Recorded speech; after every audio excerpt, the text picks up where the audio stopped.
Olá, boa noite a todos e todas. Meu nome é Márcia Rattori, eu sou arqueóloga, faço parte do grupo de trabalho Perus.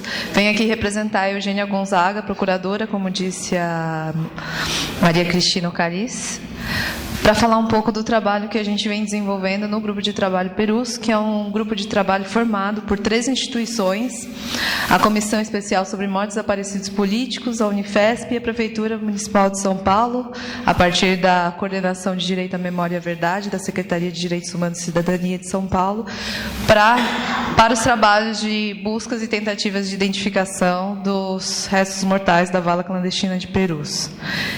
Eu sou arqueóloga, faço parte da equipe de perícia que desenvolve o trabalho e queria apresentar um pouco o que nós temos feito desde julho de 2014, quando o trabalho se inicia. Sou arqueóloga contratada pela Comissão Especial de Mortos e Desaparecidos Políticos. Junto comigo estão aqui presentes a Aline Feitosa, que também é perita do grupo, o Douglas Mansur, o fotógrafo que está por aqui, e a Candela Martins. E também, queria agradecer a toda a equipe, o pessoal do SEDES que tem, e principalmente o pessoal da Clínica do Testemunho SEDES, com quem a gente vem trabalhando desde 2015 também. Eles vêm acompanhando o nosso trabalho, vão lá de 15 em 15 dias conversar com a gente. O que eu queria trazer um pouco aqui para essa apresentação é um pouco do como a gente tem entendido esse trabalho de antropologia forense. E acho que isso se aproxima muito com as falas que eu ouvi agora sobre as clínicas do testemunho, no sentido de como a gente constrói uma relação mais próxima e uma construção de uma relação de confiança entre familiares e os trabalhos desenvolvidos pelo Estado brasileiro. É importante dizer que quando a gente fala em antropologia forense, normalmente se tem aquela visão de perícia forense, né, que tem uma abordagem, que costuma ter uma abordagem bastante policial e médica. Acho que o que a gente tem tentado trazer como parte de uma equipe que é multidisciplinar, e nós que a gente vem da antropologia, da arqueologia, como a gente tem entendido esse processo de antropologia forense como um trabalho que envolve um processo. Então, normalmente as pessoas relacionam esse trabalho de antropologia forense à análise de remanescentes humanos, à análise de restos mortais. E como a gente entende que esse é um trabalho muito mais amplo, para você fazer um trabalho de identificação, você tem que basicamente comparar diferentes etapas. E quando a gente divide esse trabalho de antropologia forense, que tem uma perspectiva bastante latino-americana, então acho que quando a gente fala em antropologia forense, a gente não está falando de uma disciplina per se, né? Quer dizer, um campo de conhecimento específico, e sim de uma abordagem que envolve todos os pressupostos teóricos da antropologia social-cultural, da arqueologia, da história, da antropologia física, para um trabalho que é forense, que pode ser judicializado, enfim. Então, várias falas aqui anteriormente mencionaram a questão da memória individual, da memória coletiva, e como a gente aplica isso também, quando a gente está fazendo a entrevista antemortem, a entrevista com os familiares de mortos desaparecidos, como a gente entende, inclusive a linguagem que a gente utiliza, né? Que menos uma linguagem técnica que distancia, utilizando as categorias êmicas, e como que a gente constrói essa relação de aproximação com os familiares. Então, as etapas do trabalho a gente entende como 4 que se complementam. Temos aquilo que a gente denomina pesquisa preliminar, o levantamento antemortem, o contato com os familiares, e a análise pós-mortem, que é a análise dos remanescentes humanos, e a análise genética. Então, todo esse trabalho ele envolve um processo de comparação entre esse contexto.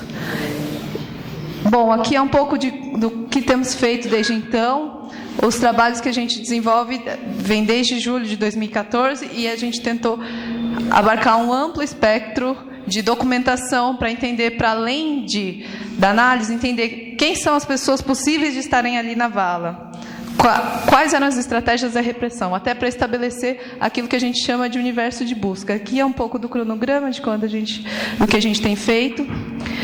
E um dos primeiros pontos, quando a gente retoma esse trabalho de Perus, é entender os processos de busca anteriores, porque acho que quase todos aqui todo mundo aqui sabe, né? A vala clandestina de Perus, ela é descoberta em 1990. A Comissão de Familiares de Mortos Desaparecidos já sabiam da existência dessa vala há muito tempo, mas ela vem à tona público, né, em 1990, durante a gestão da Luísa Erundina. E uma das grandes dificuldades que a gente teve no início desse processo, a partir da retomada do trabalho, foi entender claramente o que aconteceu durante os trabalhos de busca de desaparecidos políticos. Quer dizer, ao longo do tentar buscar documentação na Unicamp, documentação no Instituto Médico Legal, o que a gente foi percebendo foi o quanto essa documentação estava espalhada e era difícil reconstituir o que exatamente aconteceu com cada caixa ao longo do processo. Ou seja, os próprios trabalhos de buscas durante o período democrático, eles contribuíram ainda mais com o desaparecimento. Se durante a ditadura militar, a ditadura desaparece com os corpos, durante o período democrático, os próprios trabalhos de buscas, que envolveram diferentes instituições ao longo da década de 90 e dos anos 2000, eles contribuíram para desaparecer ainda mais com aquilo que restava, seja ela documentação, o histórico, fotografias, o pouco de materialidade que existia ainda. Então, entender como esse processo tinha acontecido, retomar essa documentação, fazia parte do processo de tentativa de busca e identificação, que para além dos corpos a gente está falando de muito mais.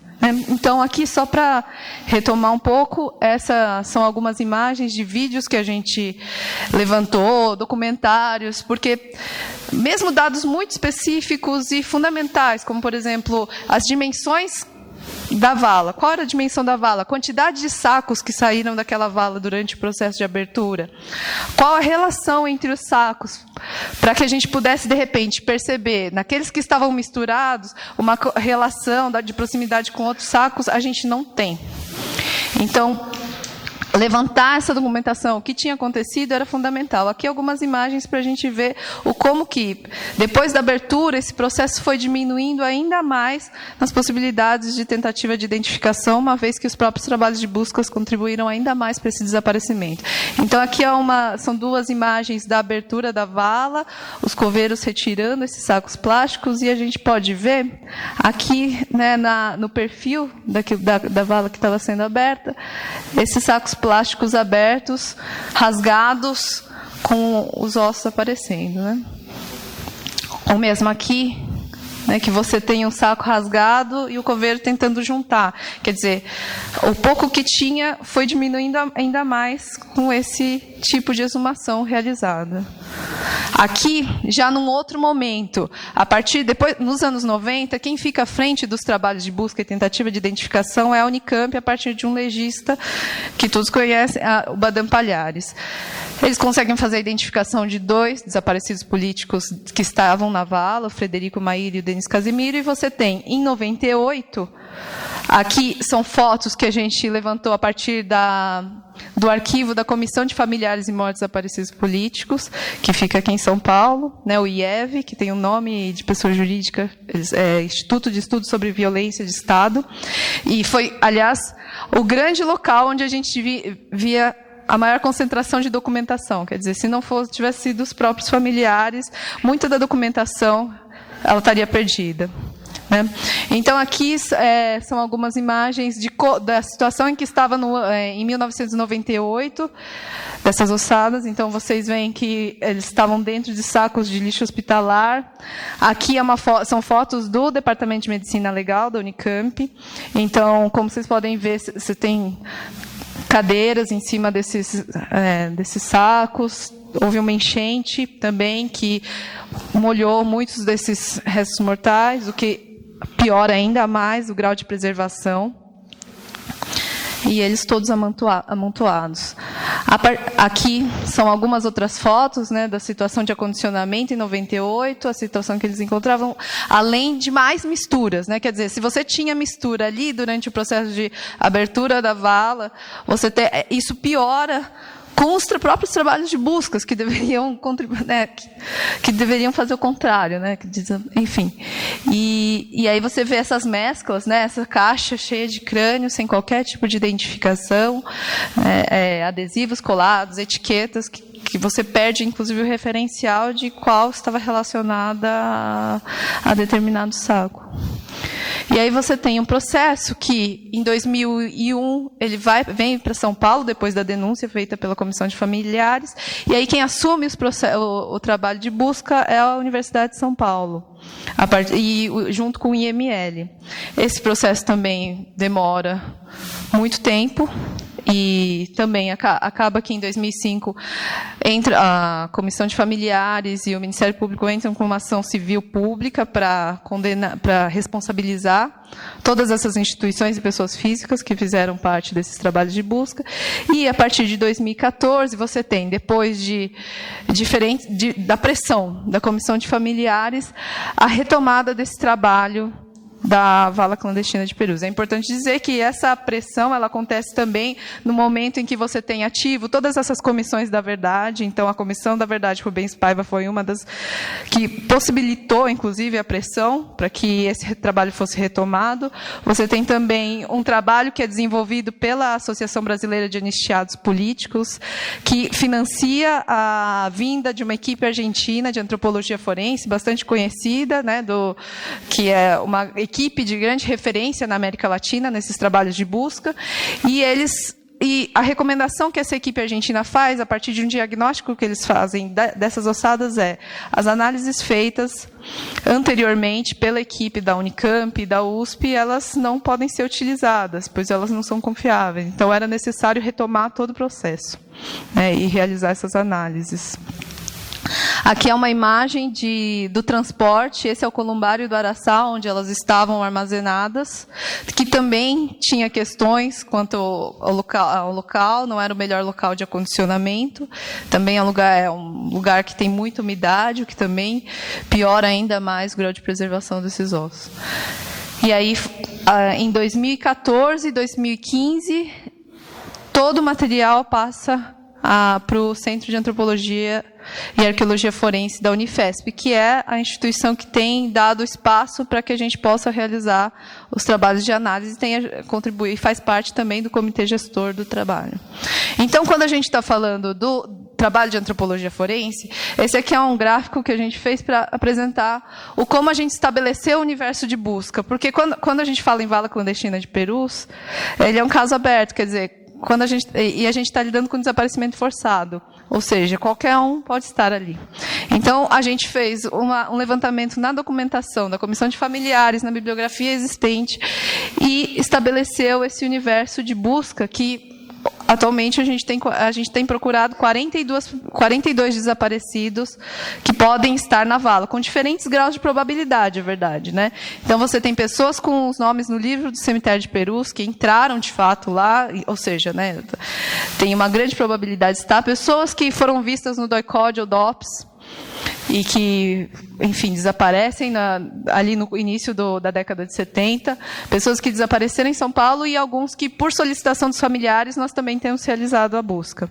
Então, a gente estabeleceu esse universo com base nessas informações, entendendo fundamentalmente o contexto em que a gente está trabalhando, que a gente está lidando também com estratégia de desaparecimento pela repressão, entender que esses centros de repressão, eles também transitavam presos de um centro para outro, então era preso no Rio, mas vinha para São Paulo, depois para Recife. Então, todo esse contexto era fundamental entender para a gente estabelecer um universo de busca para esse caso de Perus. E aqui é só para, não sei nem se dá para ler muito, mas alguns eixos que a gente estabeleceu para o trabalho de investigação preliminar, que era o primeiro, compreender a constituição da vala clandestina e o processo de exumação, e aí isso envolveu analisar 34 horas de vídeos feitos pela Unicamp, todos os diários oficiais de São Paulo, de 40 a 80, para entender melhor a constituição do que era aquele cemitério de Perus, analisar todas as fotografias aéreas que vão de 71, 72, 73, para tentar perceber um pouco o processo de ocupação desse cemitério, Realizamos também uma prospecção geofísica, analisamos os 5.000 documentos da CPI de Perus. No que se refere à política de desaparecimento e perfil daqueles que foram inumados na vala, foi fundamental a análise da documentação primária, ou seja, entender como que alguém desaparece em São Paulo e qual o caminho da morte. Então, a gente analisou todos os livros do cemitério de Perus, os livros de registro de entrada, de 1971, quando ele é inaugurado, até 1980, e tabulamos todos os dados de desconhecidos. A gente analisou os laudos necroscópicos que a gente conseguiu no Arquivo Público do Estado de São Paulo, de 71 a 76. Tudo isso por quê? Uma pessoa que falece em São Paulo teria que ter, a priori, né, um laudo necroscópico, a declaração de óbito, que fala também o destino, para onde vai, uma fotografia que é tirada ali no IML, e depois, no cemitério, ele teria que ter um registro de entrada. Ou seja, a gente queria entender um pouco mais esse caminho da morte, para levantar, inclusive, possíveis suspeitos de pessoas que desapareceram em São Paulo e que poderiam ter sido inumadas como desconhecidos. Até porque a gente sabe que, a partir de 74, você tem uma mudança na política de desaparecimento. De mortes oficiais, você tem o desaparecimento total, né? Quer dizer, a pessoa sai de casa e você não tem mais notícias. E, por fim, o histórico dos trabalhos anteriores, para entender o contexto de cada caixa. Porque, a partir do momento que a gente abre uma caixa ali no laboratório, a gente herda tudo isso que aconteceu, inclusive nos processos de busca. Então, a gente levantou toda a documentação da Unicamp, as fichas de análise antropológica, os arquivos do IEV, as atas de reuniões do Instituto Médico Legal, a documentação do Laboratório Genomic, porque esse era um outro ponto também fundamental.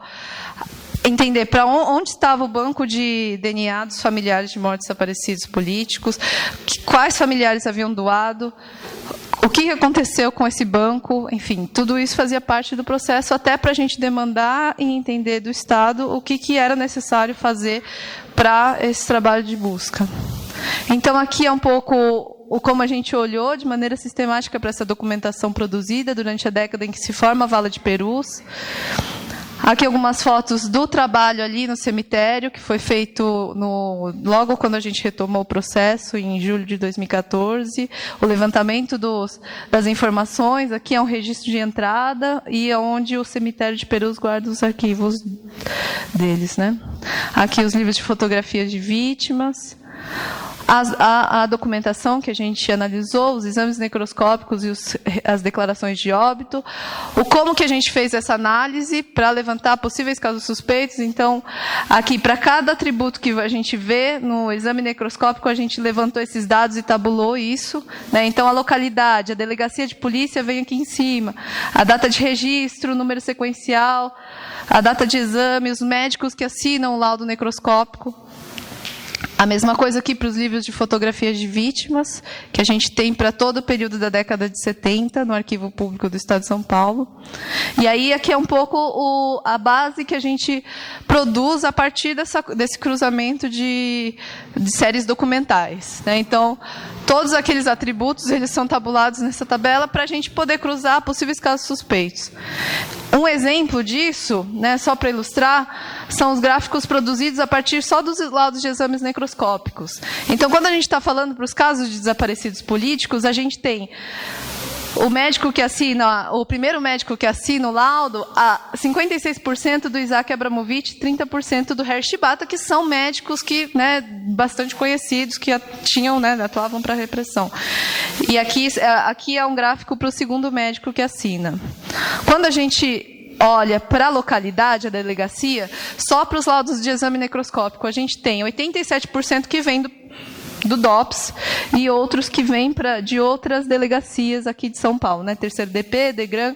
E aqui a gente compara o médico que assina com a delegacia que manda, né? Isso para os desaparecidos políticos. Quando a gente olha, esse aqui é o gráfico dos desaparecidos políticos, que repete, né? O Isaac Abramovich e o Herr Shibata. Quando a gente olha o todo dos desconhecidos, a tabulação de todos esses dados, a gente vê que aqui são todos os médicos que assinaram, né? Nem dá para ver que a letra está bem pequenininha, mas são todos os médicos que assinaram ao longo da década de 70.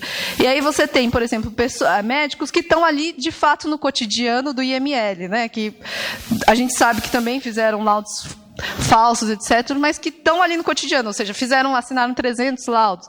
Por outro lado, quando você olha para o caso dos desconhecidos, você tem um número muito baixo vindo do Isaac Abramovich e do Harry Shibata. Quer dizer, para uma década inteira, durante 10 anos, eles assinam 12 laudos de desconhecidos. É muito pouco, né? Quer dizer, o que, do ponto de vista, né, a gente consegue, pela documentação, materializar e falar com mais clareza aquilo que se suspeitava, que sempre se falou, que é a especialização desses dois médicos e a atuação bastante específica em casos de desaparecidos políticos. Aqui a mesma coisa, a gente sabe que o DOPS era uma delegacia específica para isso, mas quando você vê o caso do DOPS, a gente tem 87% para o caso dos desaparecidos políticos, que a gente tem os laudos necroscópicos, e quando você joga em toda a década de 70, você tem o DOPS representando apenas 0,42%, ou seja, 12 casos para a década de 70 inteira. Então, quando a gente tabula esses dados e compara essas séries documentais, esses 12 casos que vêm do DOPS de desconhecidos são casos bastante suspeitos. Quer dizer, são formas da gente levantar esses casos suspeitos a partir dessas entradas e registros de desconhecidos. Para além do DOPS, a gente está falando, por exemplo, casos de locais de morte bastante esquisitos, né?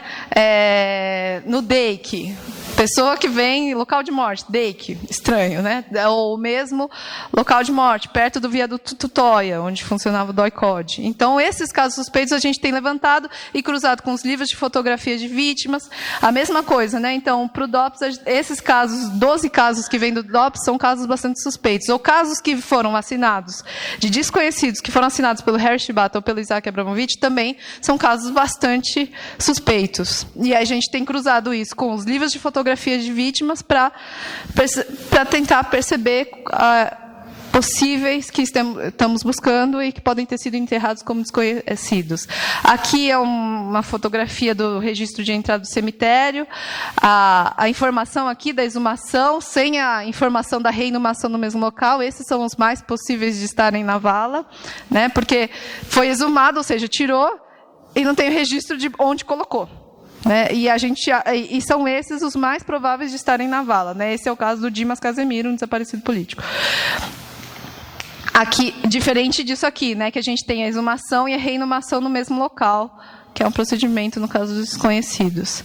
Então, com base na tabulação, por exemplo, do cemitério de Perus, a gente conseguiu também verificar, para além das falas, das narrativas que tem das pessoas da época, de que a vala se formou entre 75 e 76, a partir de uma grande exumação ao longo de um ano, a gente, pela documentação e a tabulação, e pela estatística que a gente faz, identificar um grande pico de fato entre 75 e 76, e quando a gente esmiuça isso para meses, fica muito claro que de julho de 75 a junho de 76 você tem uma exumação em massa que acontece no cemitério sem a destinação do local, e por isso a vala clandestina de Perus, né, é quando ela é formada. E é importante dizer que ela não é uma vala comum, né, ela é uma vala clandestina, porque ela não está em nenhum local, ela não está registrada no mapa do cemitério ou nenhum local do cemitério como local de enterramento, ou seja, ela é uma vala clandestina.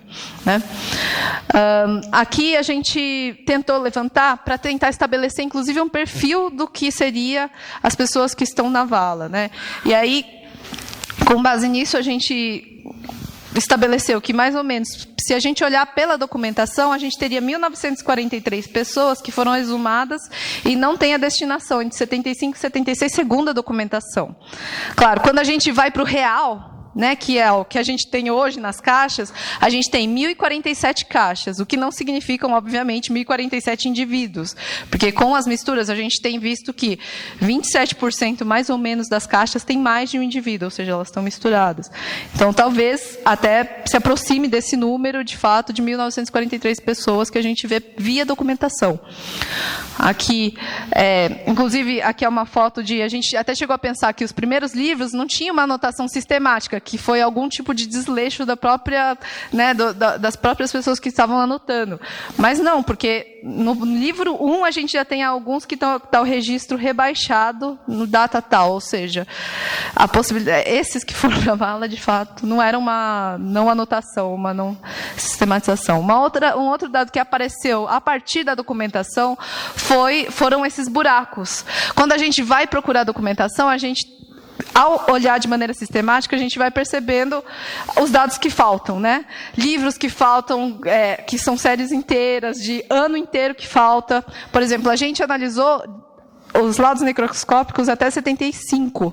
Por quê? Porque a partir de 76 a gente não tem lá no Arquivo Público do Estado de São Paulo, que por acaso também é um momento de mudança na direção do IML. Em 76, quem passa a ser diretor do IML é o Harry Shibata, né? Anteriormente era o Arnaldo Siqueira.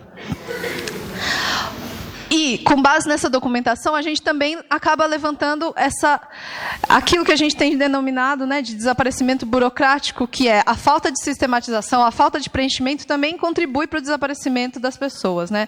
Aqui é um registro do próprio cemitério de Perus, no finalzinho do livro, você vê aqui, né, foi sepultado 11 caixas de diversas delegacias, ossada vinda do IML. Quer dizer, essas pessoas não têm nem entrada como indivíduo ali no cemitério, né? Ela vem 11 caixas de delegacia. Delegacia não pode vir caixa de osso de maneira alguma, né? Então, são esses casos que a gente vai percebendo. Ou mesmo coisas desse tipo, que é aquilo que a gente tem dominado de desaparecimento pelas próprias vias democráticas. Quer dizer, a fotografia é uma das maneiras de identificar no IML, ainda hoje. E a gente percebe, por exemplo, na documentação, fotografias desse tipo. Quer dizer, né, a própria burocracia ajudando a desaparecer com as pessoas durante esse período, né? Ou mesmo esse tipo de coisa, numa declaração de óbito em que você não tem nem o papel, né? Você tem só a papeleta 509, um crânio humano. Ou esse tipo de óbito, ossada humana, você não tem, né? É uma folhinha de sulfite vinculada. Bom, e aqui né? O tempo já está acabando, eu sei. Aqui é um pouco do como a gente estabeleceu o trabalho de levantamento ante-mortem com os casos dos desaparecidos, a partir das fontes orais escritas e aquilo que a gente chama, né, de ante-mortem, perimortem, pós-mortem, que é estabelecer essas hipóteses de identidade. Então, o que a gente fez na prática? A gente levantou toda a bibliografia a respeito dos 42 que a gente tem buscado, porque a gente sabe que também muitos familiares foram extensamente contatados, e a gente levantou tudo que tinha sobre cada um deles, até para não ir para os familiares com as mesmas perguntas, com as mesmas questões, né? A gente fez, a partir do levantamento da documentação que a gente reuniu, a gente também encontrou um monte de fotografias que tinham sido entregues pelos familiares para os trabalhos de buscas e que nunca foram devolvidos. Então, eles estavam há 15 anos no IML e pareciam fotos originais. Então, outro trabalho que a gente fez foi tirar a foto da foto e revelar e devolver para eles, porque muitas gerações, né, a gente estava falando aqui dos filhos, dos netos, muitos deles sequer conheciam essas fotografias, né? As entrevistas que a gente fez, elas foram pautadas, né, inicialmente com os familiares consanguíneos, e ela se voltou depois para, né, colegas, companheiros de militância, testemunhas, enfim, que poderiam falar um pouco sobre o desaparecido, para além, obviamente, da entrevista que vai nos dar subsidiar com dados para as características físicas. O que a gente tentou fazer, de uma maneira geral, é uma entrevista que pudesse, inclusive, materializar a memória de cada um sobre o desaparecido, que é uma maneira da gente ir contra o próprio desaparecimento. Então, a ficha ante-mortem que a gente produz, ela, para além de dar dados objetivos, né, ou, enfim, para ajudar na análise, estatura, sexo, idade, ela também contribui para materializar essas memórias de cada um.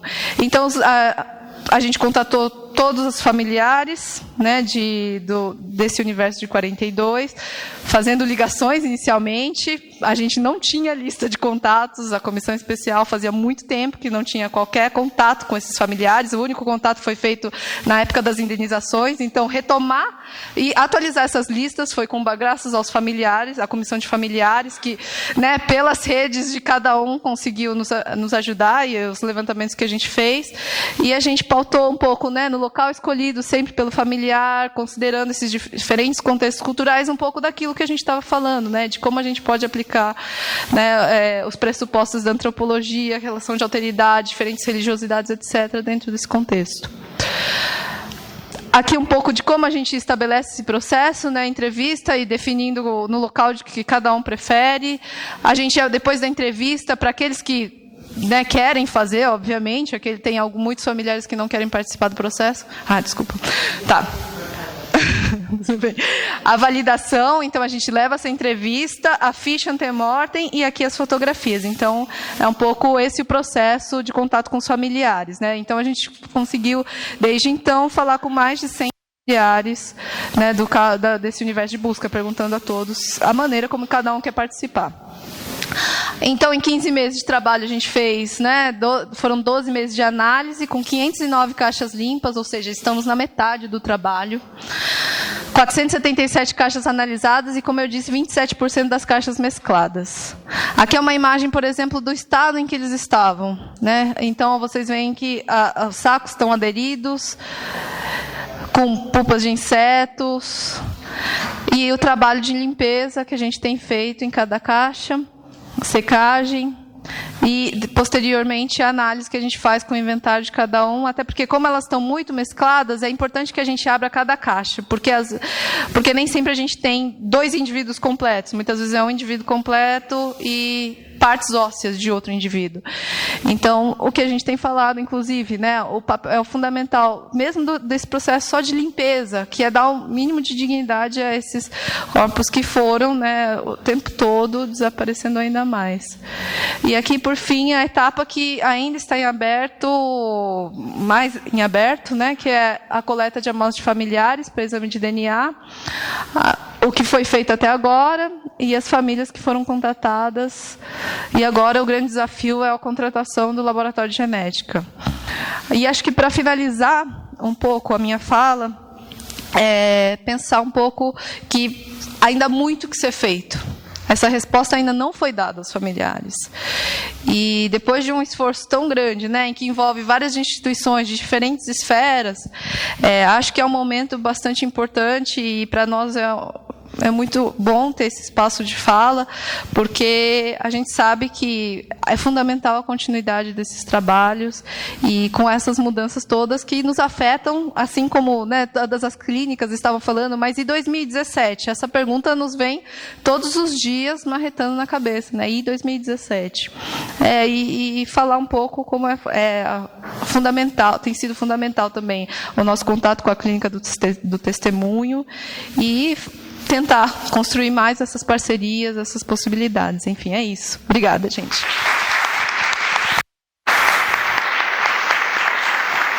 O texto dessa criatura, ela escreve coisas lindas. Ela escreveu um texto sobre o trabalho dela, que é uma poesia, e mandou lá para a reunião que a gente tinha. Cadê a Márcia? Eu perdi isso. Eu comecei a passar para todo mundo que ela escreve, ela é uma poeta, uma coisa, ela fala do contato, com a família. É uma coisa maravilhosa. Tem que exigir dela que ela manda aquele texto da gente, que é muito, muito bonito. A comissão lá ficou todo mundo encantado. Eu falei, gente, ela fez literatura ou antropologia? Depois eu falei, não, a antropologia é uma literatura, não é? A antropologia é uma literatura. Impossível falar de antropologia sem ter sensibilidade literária. É incrível. Eu nunca conversei com ela, é a primeira vez que eu estou vendo, tá? Eu conheci ela pelo texto, mas eu acho que vale a pena a gente contar com o texto dela. Manda o seu texto para todo mundo.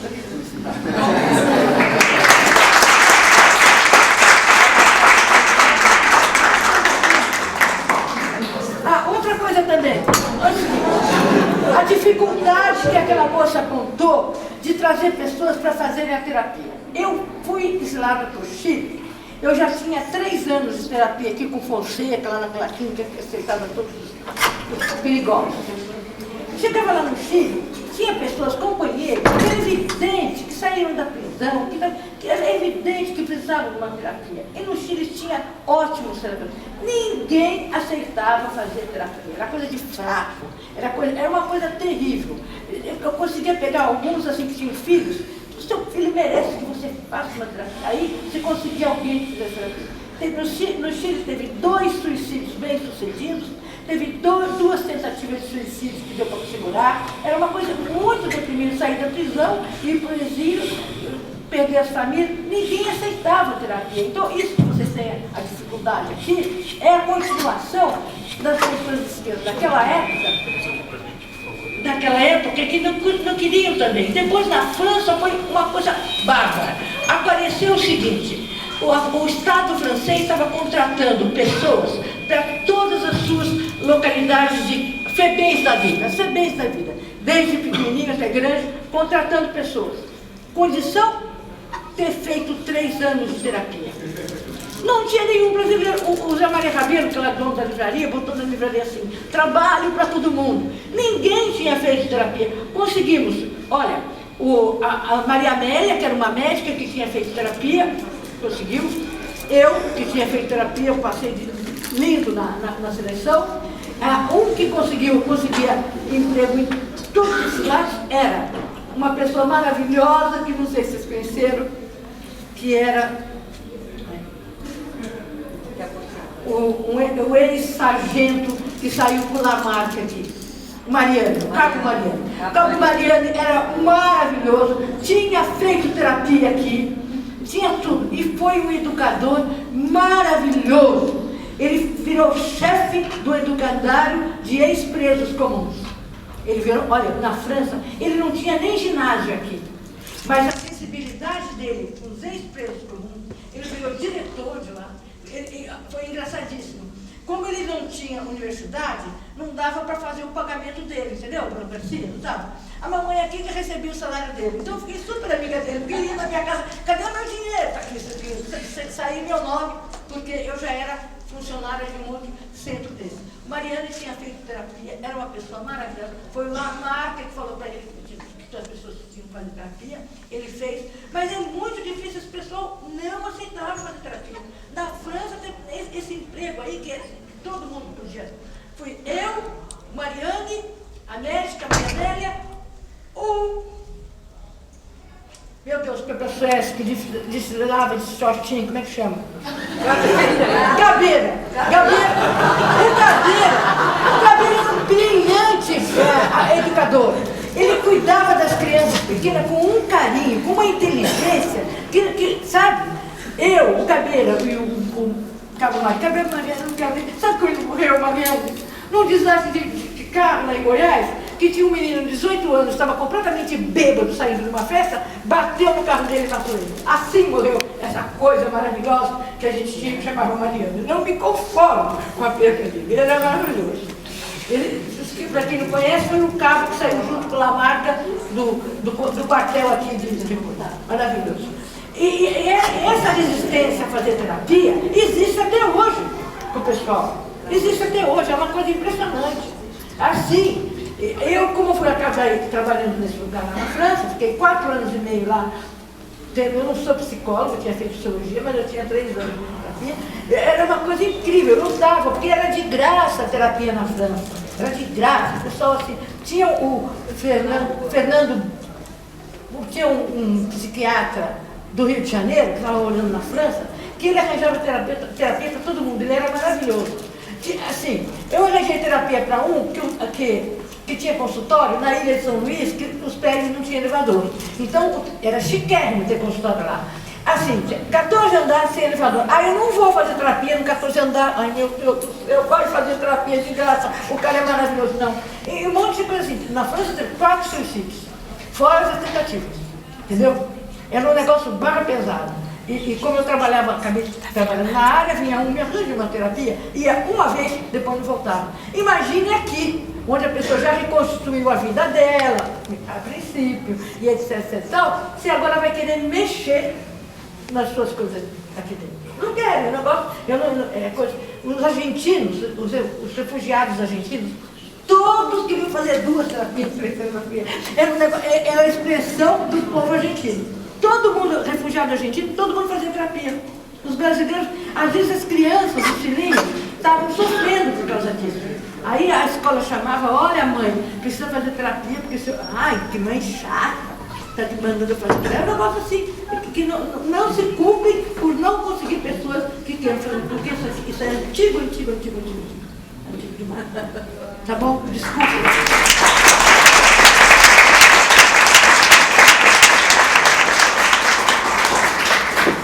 Alô?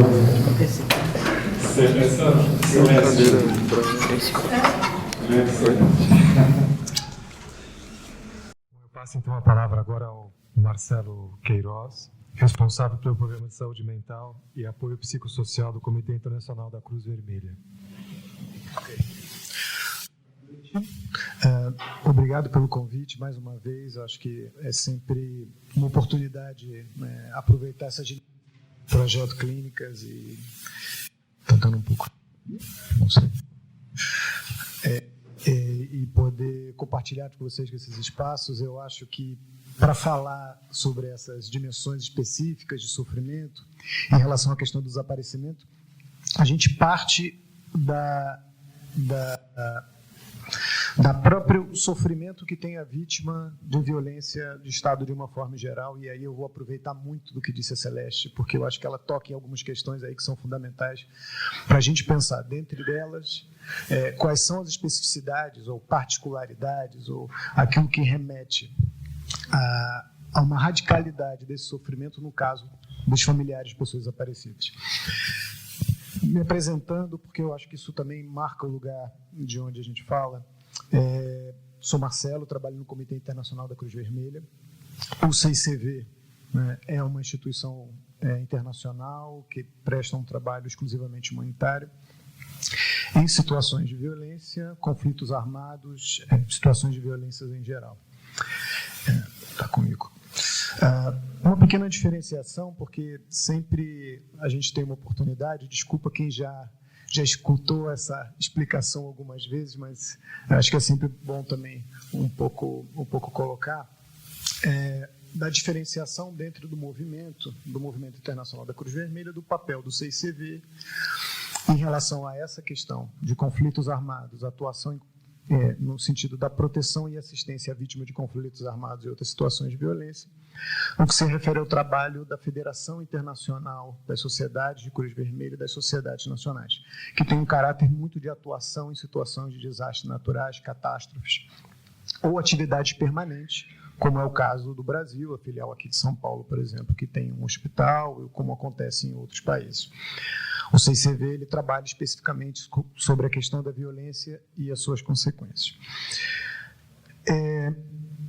A delegação nossa é uma delegação regional em Brasília, que atua nos países do Cone Sul, né? Brasil, Paraguai, Uruguai, Chile e Argentina, com diversas temáticas sempre associadas às situações de violência. Então, no caso do Brasil, a gente vem trabalhando desde 2013 com a questão do problema do desaparecimento dos desaparecidos do regime militar. Isso se dá a partir de 2013, com um convite, um chamamento em relação ao processo do apoio técnico ao processo de investigação forense, Márcia me corrige os termos, do processo de exumação do ex-presidente João Goulart. O CICV já havia participado como observador internacional num processo semelhante do Salvador Allende no Chile, e a partir daí começa essa atuação que já tem 3 anos, junto principalmente à Secretaria de Direitos Humanos, à Comissão Especial de Mortos Desaparecidos, e a partir daí o acompanhamento em relação ao grupo de trabalho Perus, que a Márcia apresentou. Então, a ideia seria o apoio às autoridades do Estado brasileiro em relação à qualificação e às respostas aos familiares, e aí a apresentação da Márcia deixa claro todos os descaminhos desse processo de investigação nos últimos anos, né? Se a gente pensar que da data do desaparecimento a hoje já se passaram 40 anos, e todos esses processos e todos esses dados, e começar a pensar também qual é a situação das famílias que, de uma forma ou de outra, mais próximos ou um pouco mais distantes, vêm participando desse processo. Como é que a gente entende a questão do desaparecimento? O que são pessoas desaparecidas? Pessoas desaparecidas são pessoas às quais os familiares não possuem notícias ou foram dadas como desaparecidas após consultar fontes confiáveis em razão de um conflito armado ou outra situação de violência. Isso é uma diretriz interna que nos coloca a questão de não diferenciar familiares, os desaparecidos e seus familiares, em relação à circunstância do desaparecimento. Então, aí não nos importa se foi em relação a uma circunstância política ou não. Na verdade, é considerada pessoa desaparecida se, de fato, está dentro dessa definição que é muito geral e exatamente para ser includente. Como é que a gente entende, e aí falando um pouco da avaliação de necessidades, desculpa, esse slide está em inglês, eu incluí no último momento, que foi feito por um colega, também psicólogo, em relação a um programa de acompanhamento de familiares de pessoas desaparecidas no Azerbaijão. A ideia, a compreensão que o CICV, a forma como toma a problemática do desaparecimento e as consequências do desaparecimento para os familiares é de uma forma complexa, integral, pegando diversos aspectos, diversas dimensões de impacto que o desaparecimento provoca na família.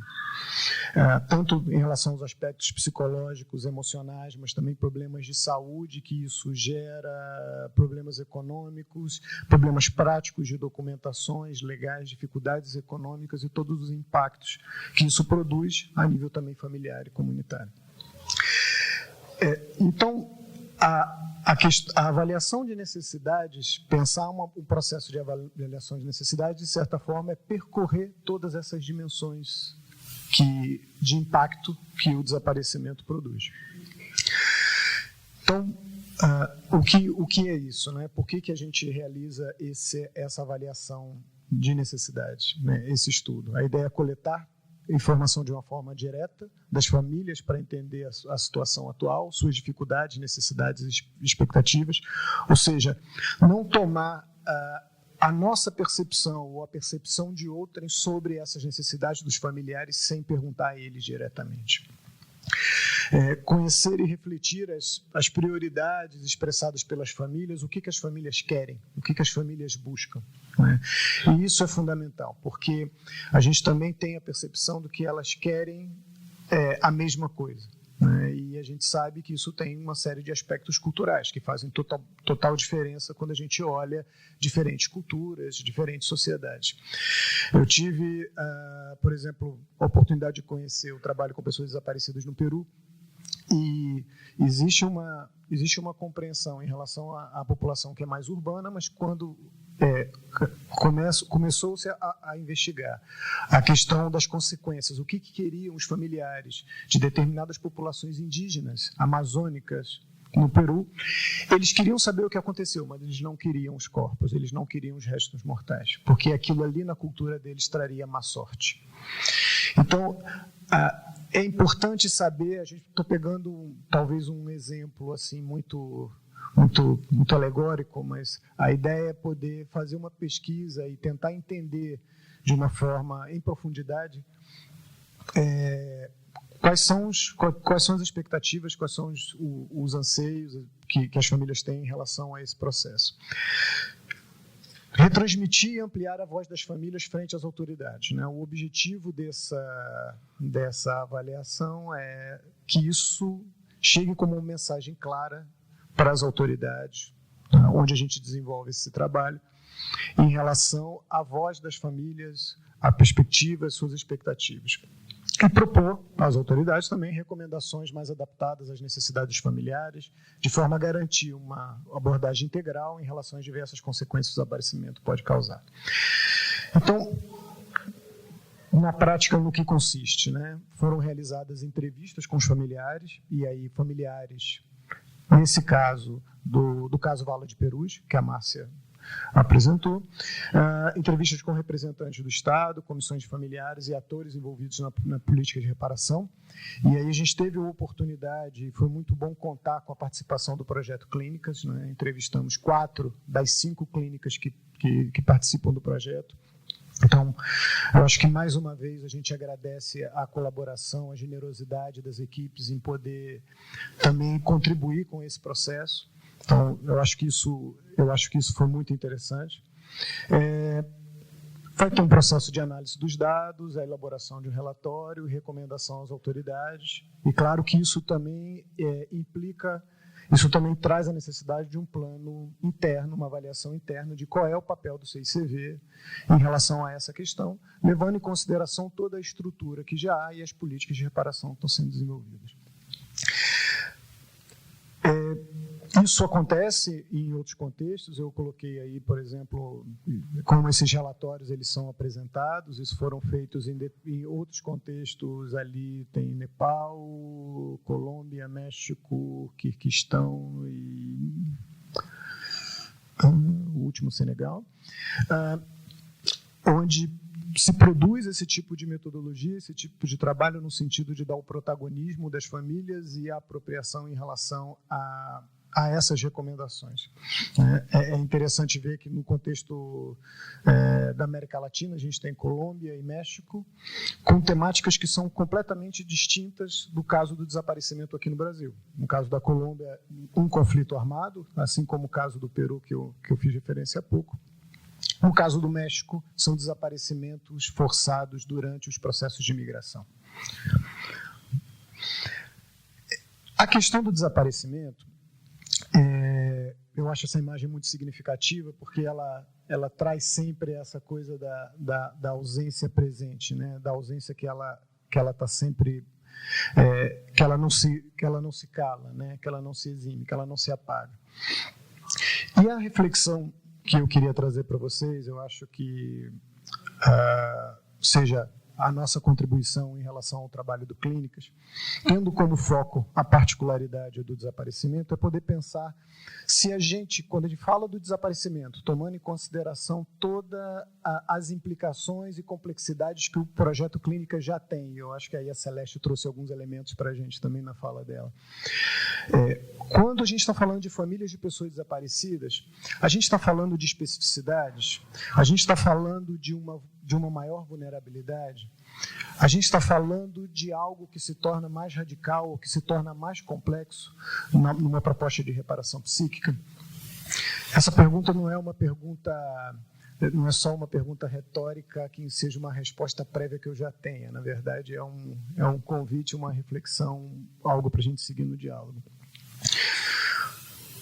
Porque a gente observa, né, e aí, além da avaliação de necessidades, eu acho que a gente tem mantido um contato com essas famílias através de alguns encontros e, enfim, acompanhando alguns casos individuais também, em parceria também com clínicas. A gente teve encaminhamento de alguns casos já durante o processo da avaliação por algumas das clínicas. E nesse contato com clínicas e também contato com os familiares, a gente começa a se deparar, de fato, com algumas complexidades que esse tema traz, né? O primeiro deles, sem dúvida nenhuma, é o profundo sofrimento, e aí, vendo todos os caminhos e descaminhos do processo que a Márcia apresentou, fica muito claro por quê. A gente não está falando só da experiência do desaparecimento em si, mas também como essas famílias têm sido tratadas e qual é a resposta que elas têm recebido em relação a esse processo. E a gente está falando daí de famílias que têm onde localizar uma expectativa, que é no caso do processo de investigação de Perus. Mas a gente está diante no caso do desaparecimento, a gente está diante ali de um profundo sofrimento e de algo que contesta uma base, um caminho nosso no campo da saúde mental, no acompanhamento psicossocial, que é a própria possibilidade de elaboração do luto. Como se elabora o luto se esse processo está totalmente em aberto? Sem que haja uma identificação, sem que haja uma resposta, e mais, sem que haja uma narrativa coerente que possa, de certa forma, dar sentido a isso. Então, essa aí fica como uma questão, né? E que produz, a gente observa, efeitos paralisantes, né? Efeitos paralisantes de uma dúvida permanente. Seria óbvio, em alguns momentos, pensar que depois de 40 anos não há mais expectativa de que alguém está vivo, mas não é assim. Isso não é tão óbvio. isso não é tão claro, né? Essa elaboração ela não é feita. Isso se coloca, mais do que como dúvida, se coloca como uma situação permanente de tortura para essas famílias.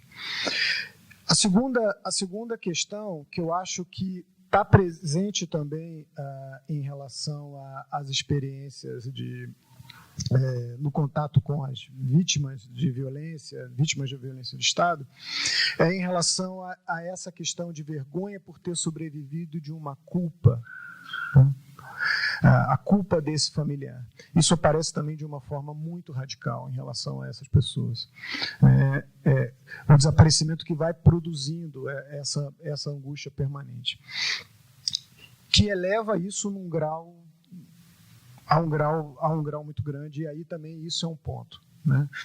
Isso coloca para a gente, como profissionais de saúde mental, dentro de uma proposta de acompanhamento psicossocial, perguntas específicas sobre o manejo dessas situações, ou isso reconfigura a demanda desses familiares em relação às medidas de reparação psíquica, também para a discussão. Há um outro tema, né, que também é muito tratado na literatura, né, quando se discute a questão do testemunho, que é essa perspectiva de não ser escutado, né, a percepção de que o outro não me escuta, né, e por isso a repetição, uma necessidade, vou usar um termo do artigo do Alexei do Guto, da necessidade visceral de tudo falar. Então, eu acho que isso também se apresenta de uma maneira muito radical. Então, a pergunta, né, como um convite de uma reflexão, e eu acho que aí é uma continuidade da nossa conversa em relação a esse tema, né, com as equipes do Clínica, o que dessa radicalidade ou particularidade do sofrimento desses familiares torna essa demanda ou a falta dela algo específico. O que faz com que o sofrimento dessas famílias possa ser considerado como algo particular? A primeira pergunta é: isso é algo particular? Né? E se for, o que isso faz pensar sobre a demanda ou a falta dos familiares em relação a esse serviço e a forma como a gente oferta as possibilidades de suporte? Então, a questão principal que eu queria deixar era exatamente esse convite para essa reflexão. Algo que a gente possa seguir conversando. Não sei em que formato, a gente vem conversando com as clínicas e eu acho que há uma generosidade muito grande em relação à receptividade desse tema. A gente tem um contato com a Clínica do Rio, com Tânia, já teve a oportunidade de participar de uma atividade de capacitação em Porto Alegre, com alguns casos aqui com a equipe do Rio, com sedes, com Maria Cristina em relação ao trabalho com as equipes de Perus. Tudo isso no sentido dessa aproximação, mas aí como é que a gente segue com isso? Né? Como é que a gente pode continuar essa colaboração? Fica aí o convite. Obrigado.